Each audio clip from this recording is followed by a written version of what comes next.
Good morning, everyone. I am Pangateng and this is my friend Deng Shipong. We are students from Tetsuo College, Dimapur, Nagaland. And for the past 4 weeks, we are here in NILIT, Chandigarh, pursuing our internship on IoT, Internet of Things. The overall experience was indeed amazing, and we learned a lot of new things about IoT.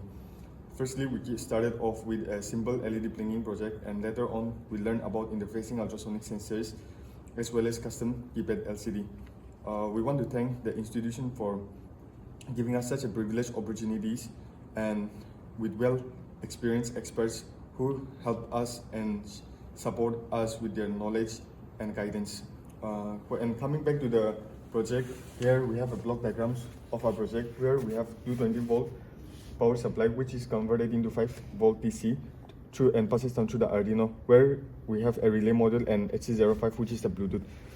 So in this block diagram, we have a small setup where everything is sorted accordingly. Like we have the Arduino, the relay module, and the HC05.